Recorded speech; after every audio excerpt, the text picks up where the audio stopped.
வணக்கம். செய்திகள் வாசிப்பது எம் பிரியா.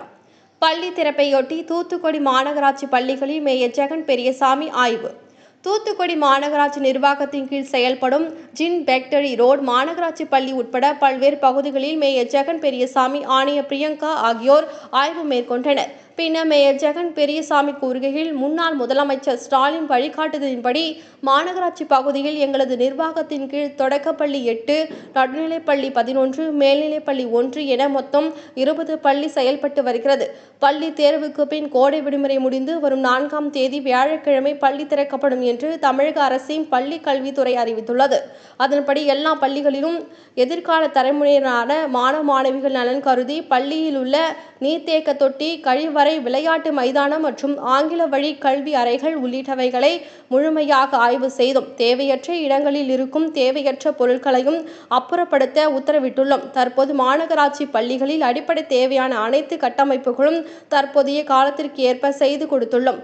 அதனால் கடந்த ஆண்டு முதல் மாநகராட்சி பள்ளிகளில் சேரும் மாணவ மாணவிகளின் எண்ணிக்கை அதிகரித்துள்ளது. 2 பொதுத் தேர்வில் அதிக மதிப்பெண் பெற்று பல சாதனை படைத்துள்ளனர். அதேபோல் திறனாய்வு தேர்வி மூலமும் தேர்ச்சி பெற்றவர்களை கௌரவித்துள்ளோம். எதிர்கால தலைமுறையினரின் நலன் கருதி நல்ல பழக்க வழக்கங்களை சொல்லிக் கொடுத்து கல்வியின் தரத்தை உயர்த்தும் வகையில் தலைமை ஆசிரியர், உதவி ஆசிரியர்கள், ஆசிரியர்கள் நல்ல முறையில் பணியாற்றி வருகின்றனர். தமிழக முன்னாள் முதலமைச்சர் மு.க. ஸ்டாலின் எல்லா துறையையும் சிறப்பான முறையில் கண்காணித்து வழிநடத்தி சென்றதை போல் எனக்கு கல்வியும் மருத்துவமும் 2 கண்கள் என்று அரசு விழாக்களில் தெரிவிப்பார். கல்விக்கென்று கூடுதல் நிதி ஒதுக்கீடு செய்து எழுத்தறிவு, படிப்பறிவு இல்லாதவர்கள் தமிழகத்தில் இல்லை என்ற நிலைமை உருவாக்குவதற்கு உழைப்பதை போல் நாங்களும் மாநகராட்சி பகுதியில் உள்ள மாணவ மாணவிகள் நலன் கருதி எல்லா பணிகளுக்கும் துணையாக இருந்து செய்து கொடுப்போம். எல்லா பள்ளிகளும் திறப்பதற்கு தயாராக உள்ளது. மாநகராட்சி பகுதியில் உள்ள பொதுமக்கள் எங்கள் மீது நம்பிக்கை வைத்து ஒத்துழைப்பது போல் நல்ல முறையில் செயல்படும் மாநகராட்சி பள்ளிகளில் தங்களது குழந்தைகளை சேர்த்து பலனடைய வேண்டும். தனியார் பள்ளிகளுக்கு நிகராக தமிழ், ஆங்கில வழி கல்விகள் நல்ல முறையில் ஆசிரியர்கள் மூலம் வழங்கப்படுகிறது. இதை அனைவரும் பயன்படுத்திக் கொள்ள வேண்டும். நாடாளுமன்ற உறுப்பினர் கனிமொழி ஆலோசனையின் பேரில் 2021ஆம் ஆண்டு மாநகராட்சி பள்ளிகளில் 100 மாணவர்கள் தான் படித்து வந்தனர். ஆனால் தற்போது ஒவ்வொரு மாநகராட்சி பள்ளிகளிலும் 900 முதல் 1200 பேர் படித்து வருகின்றனர். இது முன்னாள் முதலமைச்சருக்கு கிடைத்த மாபெரும் சாதனையாகும். சில பள்ளிகளில் புதிய வகுப்பறைகளும் கட்டப்பட இருக்கின்றன என்று கூறினார். ஆய்வின் போது ஆணையர் பிரியங்கா, சுகாதார ஆய்வாளர் ஹரி கணேஷ், கவுன்சிலர் மும்தாஜ், பொதுக்குழு உறுப்பினர் கோட்டு ராஜா, போல்பேட்டை பகுதி பிரதிநிதி பிரபாகர், மேயரின் நேர்முக உதவியாளர் ரமேஷ், ஆணையரின் நேர்முக உதவியாளர் துரைமணி மற்றும் பலர் கலந்து கொண்டனர்.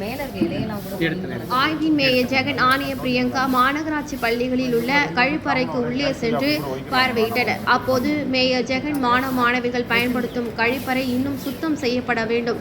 நான் எப்போது வேண்டுமானாலும் மீண்டும் வருவேன் ஆய்வு செய்ய. அப்போது கழிப்பறை 100% சுத்தமாக இருக்க வேண்டும். அதுபோல குடிநீரும் சுத்தமான குடிநீர் வழங்குவதை உறுதி செய்து இருக்க வேண்டும் என்று அங்கு இருந்த மாநகராட்சி அதிகாரிகளிடம் மேயர் ஜெகன் கண்டிப்புடன் கூறினார்.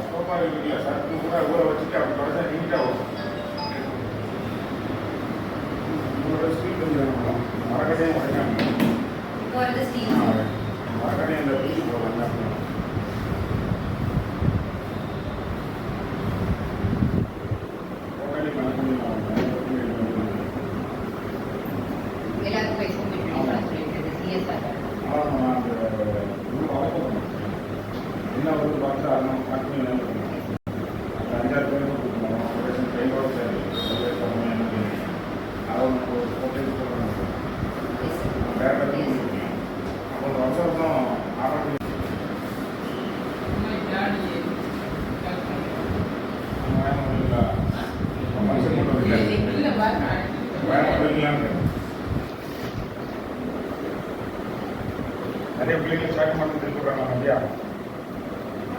மரம் எல்லாமே சேருங்க, நம்ம பிள்ளைங்க கட்டிக்கலாம். அது இல்லை, இது எல்லாமே சொல்லி திருப்பி வராங்க. அதெல்லாம் தொடங்கி அதுக்கு மட்டும் அந்த மேடத்தோட ஐடியா சொல்லிருங்க. வெளியே சொல்லுங்க.